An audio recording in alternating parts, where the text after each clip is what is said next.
The Supreme Court Bar Association held a farewell function for Justice Ravindra Bhat to bid him farewell on the last Friday in the Supreme Court premises. The Solicitor General of India, Mr. Tushar Mehta, Senior Advocate Adish Agarwal, President SCBA, Justice Sanjay Kishan Kaul, Ms. Yugandhara Pawar, Treasurer SCBA, and Mr. Minish Kumar Dubey delivered speeches on the occasion. Honorable Justice Ravindra Bhat Sahab, the Honorable Judges, my Lord Justice Ramasubramaniam, Justice Rastogi Sahab, Madam Lalit Mohini Bhat, Madam Mrs. Kaul, family members of Justice Bhat who are present here, and except Mrs. Bhat and his son, they are non-lawyers.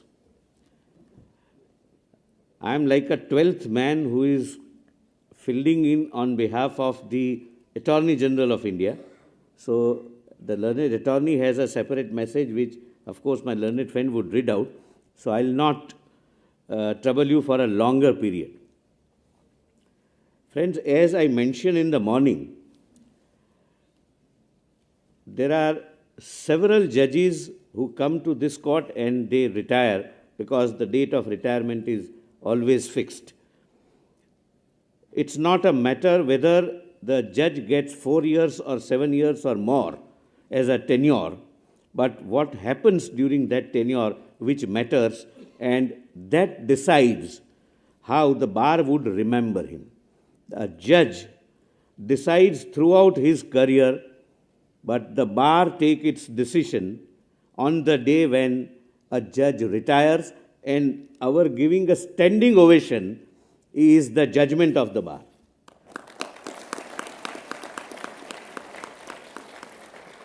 Friends, honorable judges, we have learned judges, intellectual giants, laying down the law in various fields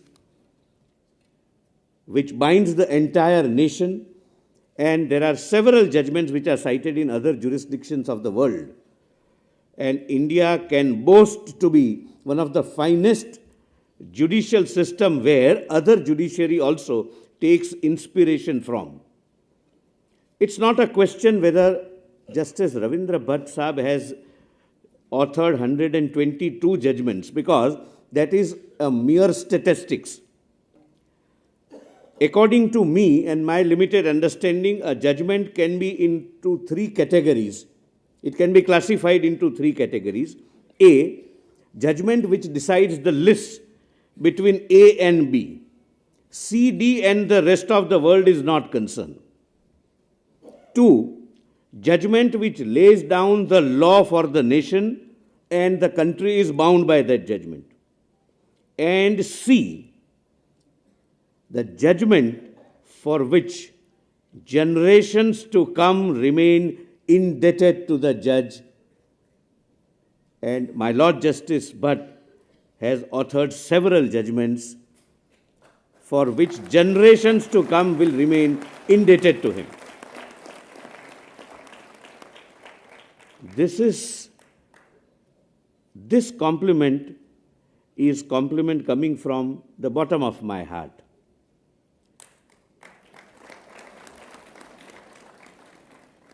Unfortunately, most of the family members of Justice Bhat are not lawyers, except, as I said, Lalit Mohini ji and Anirudh, his son. And therefore, they would never be able to know what intellectual giant is in their family and what is their gain today and what is the loss of the institution today. They would never be able to realize that the institution is losing an intellectual giant and it's entirely your gain. Friends, Justice Bhat has pivoted several things, including the e-revolution which was started in his court in Delhi High Court, where we used to appear. And that journey continued and will continue forever. I would also divulge on behalf of all of us one more secret. As my Lord Justice Kaul mentioned in the morning, that the memory of Justice Bhat with regard to the judgments and jurisprudence is so sharp that he has virtually every judgment by heart. The secret is this. Many a times, most lawyers would take up the matters listed before Justice Bhat at the end of the conferences, and sometimes even our colleagues would say, sir, we have not found out the judgments, Justice Bhat would be knowing about it. So literally we were relying upon Justice Bhat to deliver the justice, even in some cases without our assistance. Friends, on behalf of the central government, on behalf of the learned Attorney General, and on my behalf, I wish His Lordship a very healthy and fulfilling life, the third inning hereafter, a very satisfying career in whatever he does. It was mentioned by my colleague Mr. Balbir Singh in the morning that to-do list of Justice Bhat is always longer than his list for the next day. So in the morning, on Monday, he will not miss the list. He might miss the torture which we have imposed upon him since last about 4.5 years. But I can assure that if permitted, we would like to continue that torture once in a while. I have said in the morning, and I repeat that we would not miss Justice Bhat, because we would always remember him whenever we find out any subject, any judgment, any new point, any new dimension of jurisprudence. We will come across Justice Bhatt's intellect, and therefore he would never be missed. He would always remain with us, and for any guidance, be it professional or personal, I am sure Justice Bhat would always be available. I am thankful to the President of the Bar Association and the office bearers to giving me this opportunity. It's a rare opportunity for me personally to bid a farewell to one of the finest judges of our court, and it was only by sheer coincidence that the learned AG is not here, and I got this opportunity to bid farewell to one of my favorite judges. I wish him all the good luck and satisfying life ahead. Thank you so much.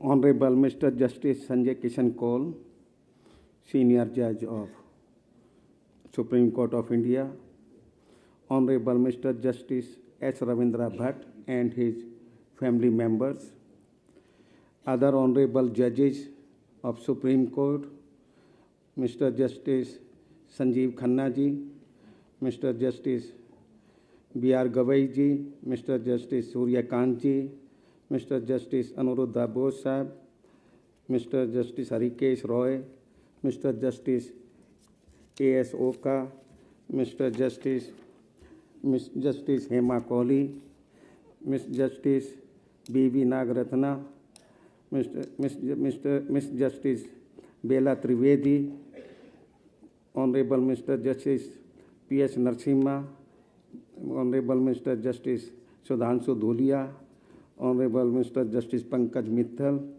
Honorable Mr. Justice P.V. Sanjay Kumar, Honorable Mr. Justice Ehsanuddin Amanullah, Honorable Mr. Justice Rajesh Bindal ji, Honorable Mr. Justice K.V. Viswanathan, and our former judges of Supreme Court, Honorable Mr. Justice V. Rama Subramaniam and Justice Ajay Rastogi, and our former colleague, and now again he has become our colleague and who rose up to the position of Chief Justice of Odisha High Court, Mr. Justice S. Muralidhar, and Mr. Tushar Mehta, Solicitor General of India, Additional Solicitor General for India, Mr. Vikramjit Banerjee and Mr. Balbir Singh ji, Mr. Rohit Pandey, Honorary Secretary, Mr. Manish Kumar Dubey, Joint Secretary, Ms. Yugandha Pawar Jha, Treasurer, and Mr. Amrendra Kumar Singh, Joint Treasurer of Supreme Court Bar Association, and other office bearers of Supreme Court Bar Association and other distinguished members of Supreme Court Bar Association, Mr. P.H. Parikh, our former President of Supreme Court Bar Association, other senior designated advocates, and brothers and sisters in the legal profession. We have gathered here to say goodbye to one of the finest judges of the Supreme Court who has contributed immensely to the growth of law by his path-breaking judgments. These judgments show the mastery of justice Bhat over the variety of subjects, but stand out is that Justice Bhat never hesitated in adopting an unconventional line of reasoning. The common thread running through his decisions is that he tries to find out the purpose for which a law was formulated and then tries to give an interpretation by which the law is able to fulfill that objective. This is the primary duty of the judge, where he helps the legislature achieve the goal it had in mind when it was framing a law. Also, Mr. Justice Bhat is one of those very few judges who understands the impact of his decisions.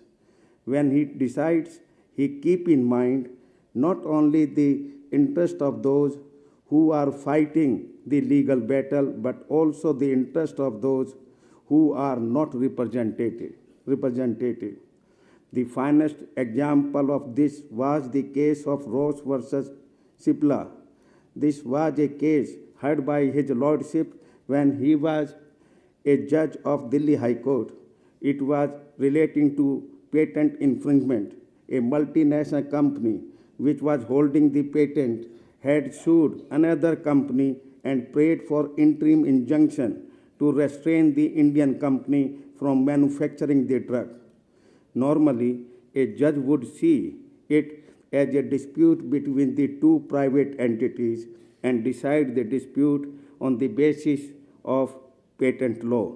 But Mr. Justice Bhat rejected the relief on the ground that the grant of injunction will make it difficult for the public to get the medicines at an affordable cost. This was a landmark decision where public interest was introduced as a relevant factor in an IPR dispute. Mr. Justice Bhat delivered many other judgments on intellectual property laws too. There is another case which shows Justice Bhat to be bold, who decides only as per his conscience. This was relating to the Right to Information Act. He was called upon to decide whether the office of the Chief Justice of India is amenable to the Right of Information Act. He decided that indeed the said office had no escape from the ITI Act. This shows that it did not matter to the judge that his decisions could annoy someone and could cost him a career advancement. This is how a judge should be, always fearless. There was another case where Mr. Justice Bhat made a mark early on as a judge. This was the case of Avneet versus Prashant Chaudhary, where he protected the right to residence of a married woman in a house which is not owned by her husband. This judgment came to the aid of many women in distress who were staying in matrimonial homes owned by her parents-in-laws. Mr. Justice Bhat was identified and chosen for the elevation to the Supreme Court because of his outstanding work. He continued to shine and inspire others with his remarkable judgments. We all have read the well-reasoned judgments in the Supreme case. Mr. Justice Bhat has dealt with and given opinions on a range of subjects, including the constitutional law, service laws, tax laws, and consumer laws. He still made time and decided a large number of criminal appeals. Mr. Justice Bhat consistently upheld and protected the right to free speech. He battled for underprivileged sections of the society for under trial prisoners and for victims of sexual violence. On the judicial side, Mr. Justice Bhat has made a mark for himself for his fearless and bold decision making. All his judgment shows that he is guided only by the requirements of justice, and to achieve this goal, he will create his own path. When Mr. Justice was the chairman of the Building Committee of Delhi High Court, he got the most advanced and futuristic auditorium constructed, which helped in reducing the dependence of Delhi High Court on outside institutions for auditorium space. He is a soft-spoken judge, and I have never seen him showing anger. For him, it makes no difference whether the lawyer arguing before him is a senior advocate or a new entrant in the profession. The outcome of the case would be the same. My Lord, you will continue to inspire us. You are the gold standard which every young judge must aspire to achieve. We wish you all the very best for your future endeavor. Jai Hind. Honorable Justice S. Ravindra Bhat, family members of Justice Bhat, Lalit Moini Bhat, his lovely wife, and Anirudh, my brother and sister judges, current and former, Mr. Tushar Mehta, Learned Solicitor General, Dr. Adish Agarwala, President of the Supreme Court Bar Association, Mr. Manoj Kumar Mishra, Mr. Rohit Pandey, other office bearers of the Supreme Court Bar Association, members of the bar, other dignitaries, ladies and gentlemen. We bid farewell today to my classmate and friend, Justice Ravindra Bhat, who has made a significant contribution to law, to this and to other courts. Justice Sripati Ravindra Bhat was elevated as a judge of the court in 2019. As my brother and sister judges would agree, it has been our distinct pleasure to share the bench with Justice Bhat and to benefit from his presence at the Supreme Court. My association with Justice Bhat, however, goes back to our law faculty days, where I had the good fortune of completing my legal education alongside him. Looking at Justice Bhat's illustrious journey as a lawyer and then as a judge, it is quite difficult to choose the finest strands of his time on the bar and the bench and weave them into a farewell address that does justice to his journey from being an advocate on record to a judge of the High Court of the land, to the Chief Justice and to this court. But I'm going to venture an attempt. In one of his lectures, Justice Bhat recollected how we were oblivious to the idea of the Constitution as children, and it was only during our college days that most of us were introduced to the Constitution of India. Justice Bhat brought his first copy after he saw the indomitable Mr. Nani Palkiwala argue the Minerva Mills case. Justice Bhat was so moved that he got his hands on his very first copy of the Constitution of India the very next day. It is safe to say that Justice Bhat shared then, as much as he does now, a profound reverence for this document that grounds our constitutional democracy. It is not surprising that he found himself in the dedicated service of this document for about 4 decades in various capacities. During his career as a lawyer and as an advocate on record, he seamlessly traversed a wide range of practice areas, including public law, employment law, commercial law, and indirect tax disputes, to name a few. He answered the call of duty and hung his robes as a lawyer to step into the shoes of the judge of the Delhi High Court in 2004. As a judge of the Delhi High Court, then as Chief Justice of the Rajasthan High Court, Justice Bhat strived to ensure justice through his verdicts, as also by improving the administration of justice. His tenure as a judge is dotted with many significant firsts. It may seem routine now, but not long ago, the courts, even the constitutional courts, in commercial epicenters were heavily resilient on archaic models of functioning, and the images of litigants lugging suitcases to courts were common. This was, of course, long before the COVID-19 jolted us out of our conventions. Ahead of his time, in every sense of the phrase, Justice Bhat presided over the country's first paperless e-court at Delhi High Court in 2009. He penned many notable judicial pronouncements touching the lives of the common citizen. He refused a temporary injunction in a patent infringement dispute on the ground of public interest, which he believed was better served by allowing greater access to the life-saving generic drug. He struck down a notification limiting the manufacture and use of an essential drug, mostly used by pregnant women.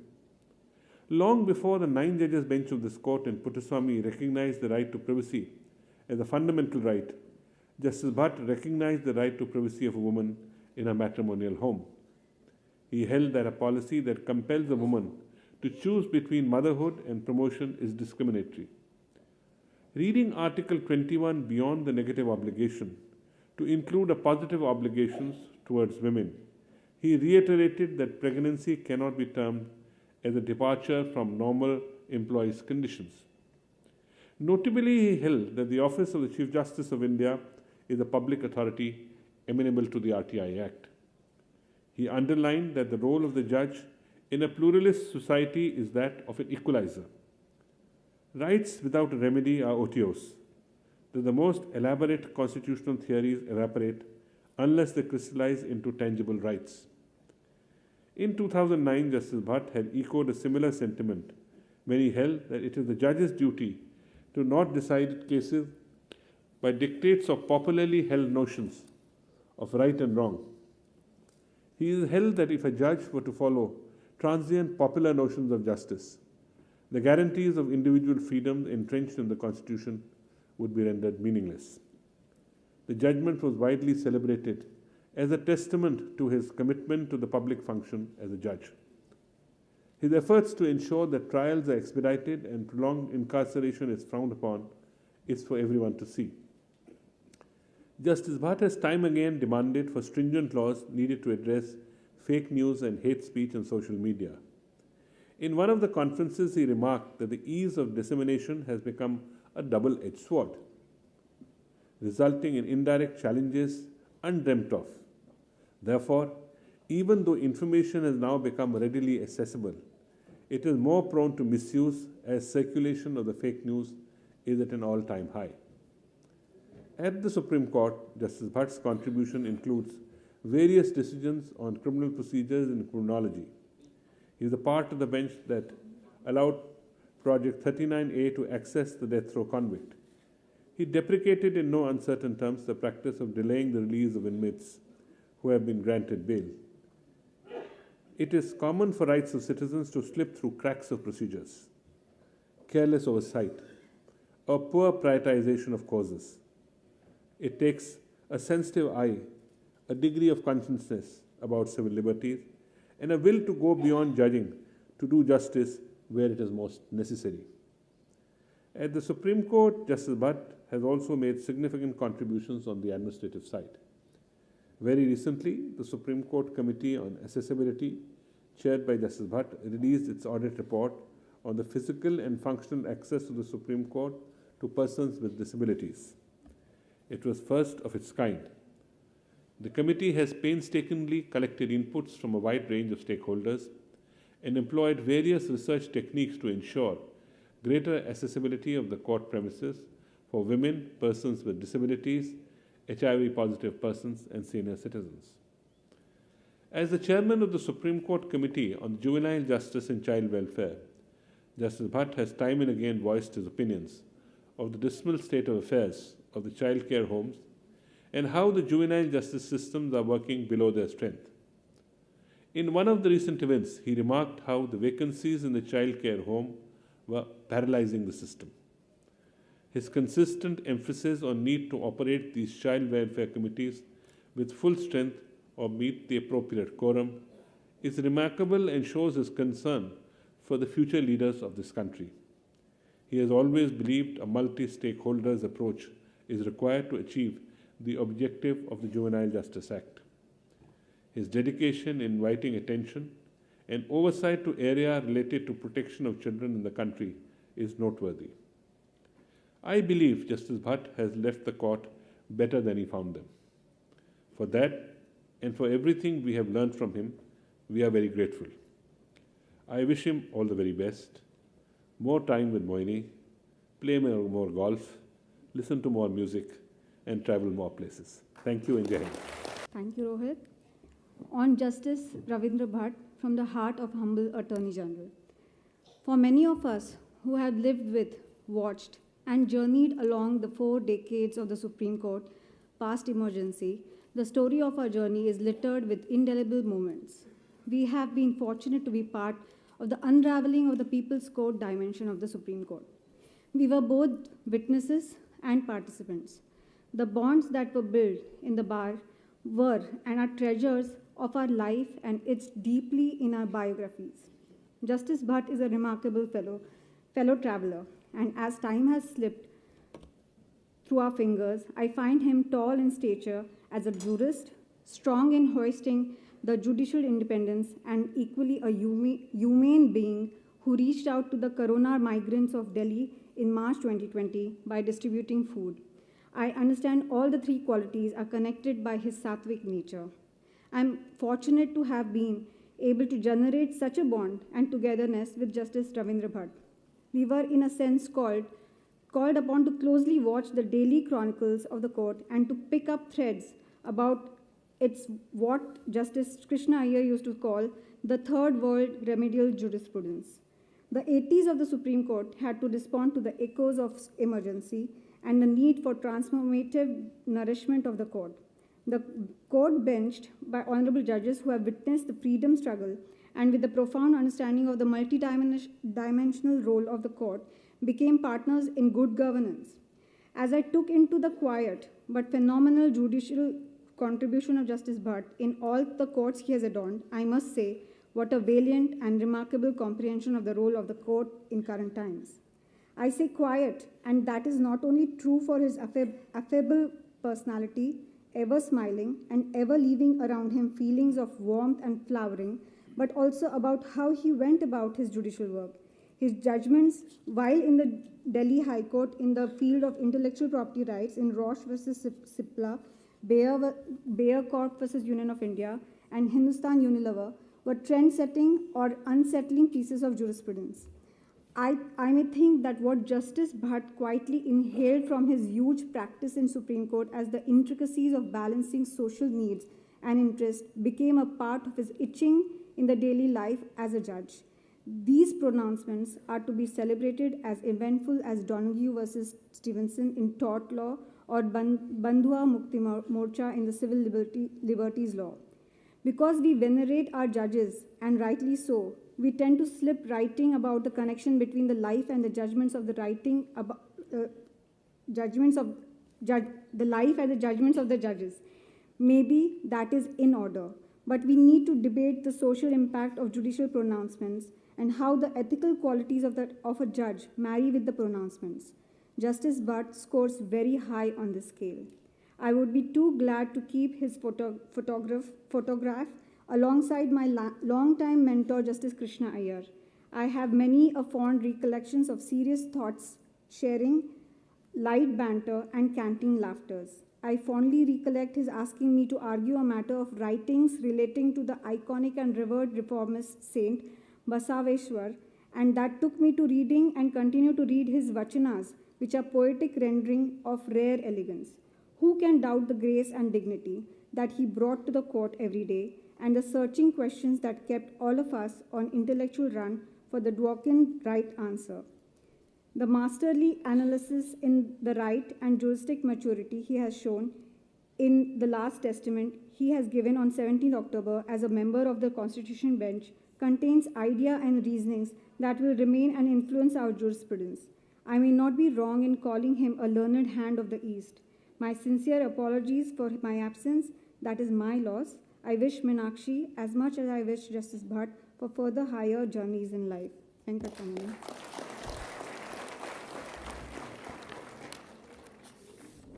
A message from Justice Ravindra Bhat to the bar. To the members of Supreme Court Bar Association, my message is that you are special in many ways. As lawyers that argue first principles and represent clients in the forum of their last resort, your responsibility is immense. Your actions, whether through the creative creativity of your arguments, or the professionalism with which you represent a litigant shapes the growth of the law and protects the legitimacy of the institution. Upon you falls the task of assisting the highest court and ensuring justice to people.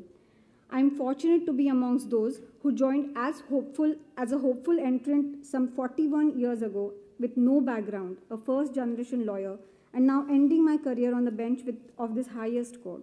I've had the most memorable moments in my career, both as an advocate and as a judge, in this very court.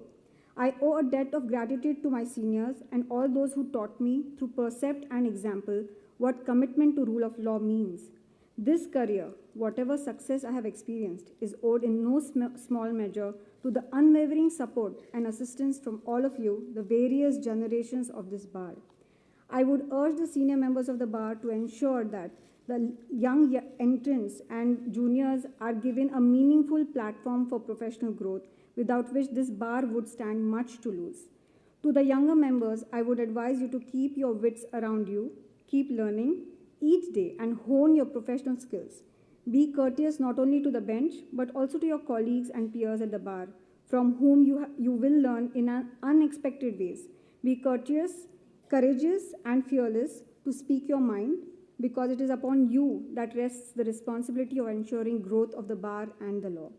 That what truly distinguishes this bar is its vibrant diversity, encompassing members from varied backgrounds, each bringing their unique perspective to the noble calling of the law, varying in age and experience. From vulnerable seniors who have spent their whole lifetimes, many more than 50 years experience, to enthusiastic juniors eager to pick up the nuances of the law with a hunger for knowledge, I hope the Supreme Court Bar Association continues to grow and reflect the plurality that symbolizes our country and its people. I wish you all the very best. Thank you. Mr. Justice Sanjay Kishan Kaul, Judge Supreme Court of India, my dear sister and brother colleagues on the bench, the Solicitor General for India, Mr. Tushar Mehta, Mr. Adish Agarwal, President of the Supreme Court Bar Association, Mr. Pandey, Secretary, Supreme Court Bar Association, members of the Supreme Court Bar Association Executive, Additional Solicitors General, law officers of the Union and the State, President and office bearers of the Supreme Court Advocates on Record Association, former colleagues of mine on this court, some of whom are present here, senior counsel, members of the SCBA, officials of the registry, ladies and gentlemen. I count myself to be amongst one of the most lucky persons to have ended my career here as a member of the bench of the highest court in the country. That I was appointed from amongst the many colleagues to a seat in the highest court of the most popular country is an undreamt honor and privilege for which I would be deeply grateful always. It is by happy chance that we are 4 classmates from the same batch. Of course, many of you have been told of this. The present Chief Justice, Justice Kaul, me and Justice Rishikesh Roy, who's sitting there.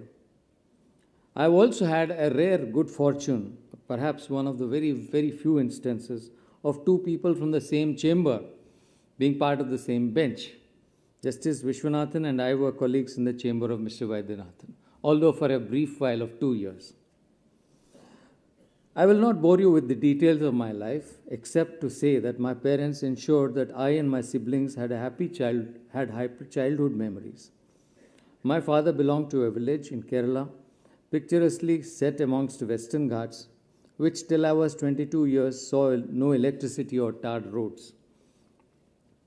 He who served in the central government taught us by example the qualities of integrity, independence, love for perfection, and a passion to learn.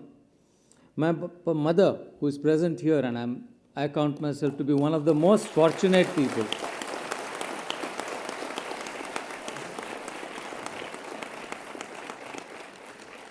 My mother is perhaps the most inspiring figure in my life, and I am blessed to see her here. Indeed, that she has witnessed all the high points in my career.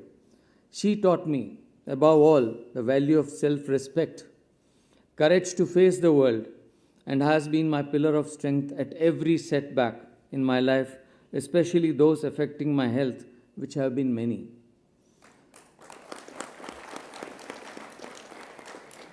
I had a good fortune of having had a lovely and caring sister who, though younger, taught me aesthetics and appreciation of art. We mourn her tragic death at the age of 44. The void of her absence remains. Completing my graduation in honors in literature, I joined the Campus Law Center.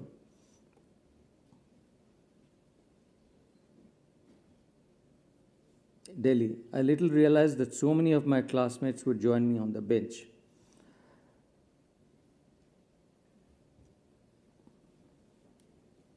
After graduating, I joined Mr. K.N. Bhat, an active and successful practitioner of this court, and later Mr. Vaidyanathan. From both, I learned that practice of law meant constant self-growth and a quest for perfection. My second senior, Vaidyanathan, taught me by example one invaluable lesson, that it is not learning or knowledge which is needed. It is the practical solution to any problem and one's ability to see clearly the solutions that the law can afford. The other precept that I learned from him was the ability to think laterally, to go outside the frame, as it were. My days at the bar were exhilarating. I witnessed, I could say, the two of us, I and Murli, and later Vishwanathan and Justice Narasimha, witnessed the growth of constitutional law and were a part of as counsel in important constitution bench cases like Chandrakumar, Unni Krishnan, TMA Pi Foundation, the Bhopal gas tragedy case, etc. I also witnessed turning points in legal history like the decision in Antule, the second judge's case, Indira Sani, Rupa Hurra, and so on. These engagements and witnessing gave me the opportunity to interact with giants like the late Ashok Sen, Fali Nariman, the late Sori Sorabji, Mr. Parasaran, who I'm grateful because he did the rare honor of acknowledging my arguments in open court as an opposing counsel before 11 judges in the TMA Pi Foundation case. The late Mr. P.P. Rao, Mr. Andharujina, and not the least, Mr. K.K. Venugopal. This rubbing shoulders with giants of the fraternity and their acknowledgement of me was amongst my best achievements. It enriched me as a lawyer. I also had the good fortune of witnessing some of the best exemplars in action, Justices Bhagwati, Venkatramaya, Venkatachalaya, Chinnappa Reddy, A.P. Sen, and Jeevan Reddy. Their approach and clarity of thought, as well as how they articulated them in their judgments, set an example. The life of judges is hard, not upon the incumbent, but upon their families. The sacrifices that they have to put up with are many. I have lost many opportunities of watching my only son, Anirudh, grow. To him, I must acknowledge my failing. But I am confident that we parents have instilled values that will ensure him to lead a principled life. To my wife, Mohini, I acknowledge a huge debt of gratitude for being beside me, cheering me up, and supporting me, and also shouldering the heaviest burden of managing me, my household, and her career. Whatever success I have experienced would not have been possible but for her unfailing support and love. And she has kept me grounded, shooting down any flights of fancy I might have dreamt of. Both my wife and my son have shown that life should not be taken seriously and everyone deserves to relax and take a break. I have a caring and extremely wise younger brother who is present here, who by his deeds and work inspires me. He and my mother are spiritual in the true sense of the term. My sister-in-law Garima and my niece Ananya are equally caring and loving. In my view, a person is not rich because of the material wealth alone. It is the love and care that he secures from his family. My good fortune extends to my uncles and cousins and my wife's family who are present here. If that is the definition of wealth, I am a billionaire.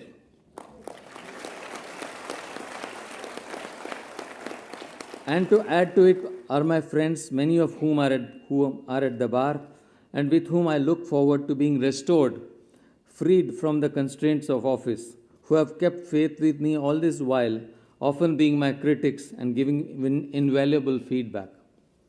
Apart from my family, I have my former juniors at the bar, Naveen Nath, who is now a senior counsel, and Hetu Arora, a senior AOR, who are a constant support and again who are present here. I have an extended family of loving, loyal, and caring former law researchers and those who are present. And many of them are present here, and some have taken the trouble of traveling from different places. The special quality of this association is that it is truly intergenerational. They have shared every important occasion in my life, whether it's my birthday or my surgery or anything else, and they have enriched my knowledge and understanding of contemporary legal thinking.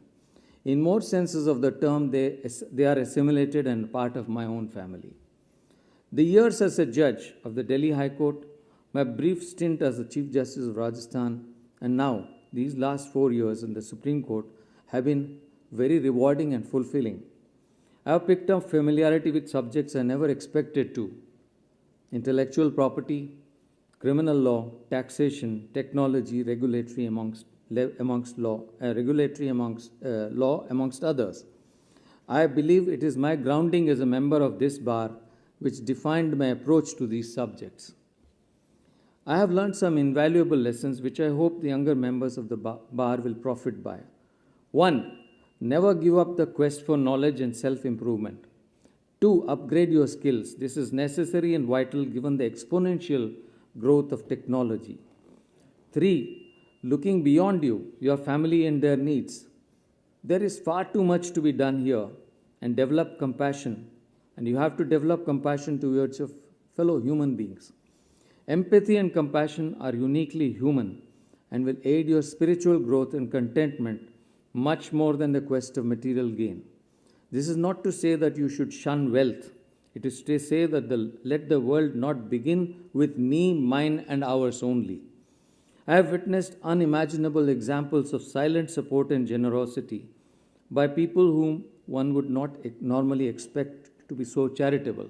And if I may add, many of them are amongst members of the bar who are very successful.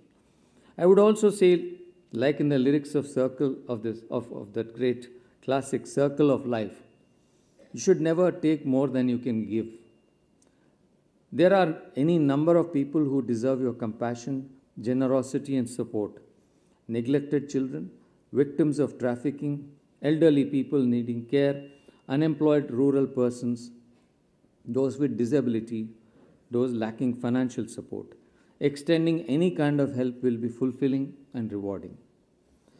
To my colleagues of this court and those in Delhi and Rajasthan High Court, many of whom I have known for more than a decade and some for 3 or 4 decades, as well as those who retired as Chief Justices I worked with, thank you for the affection showered upon me.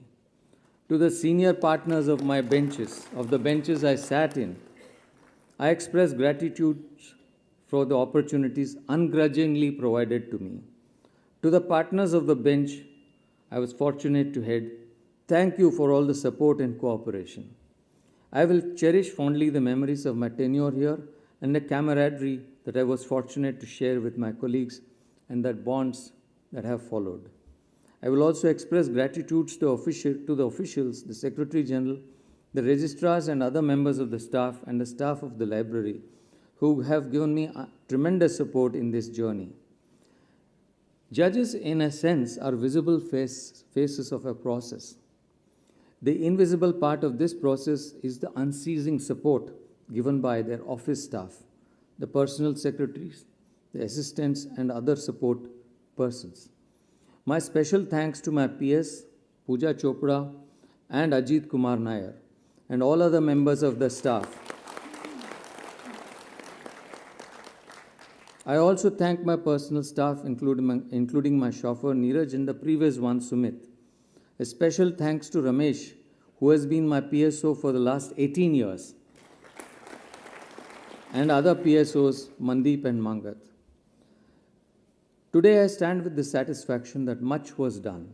I am also conscious that a lot remains to be done. But I am sanguine with the thought that the legal profession is vibrant.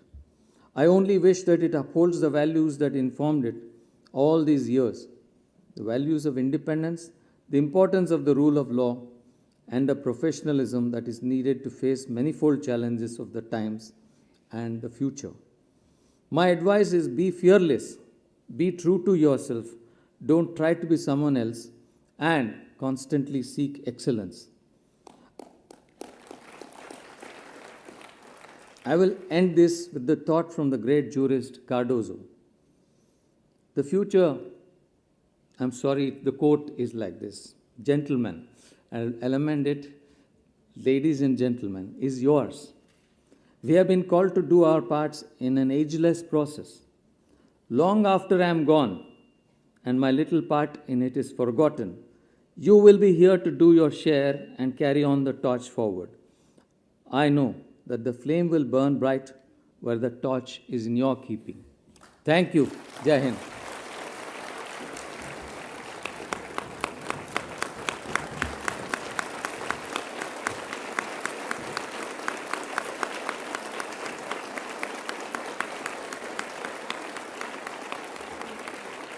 We are grateful to Honorable Mr. Justice S. Ravindra Bhat, Honorable Judge Supreme Court of India, for accepting our invitation.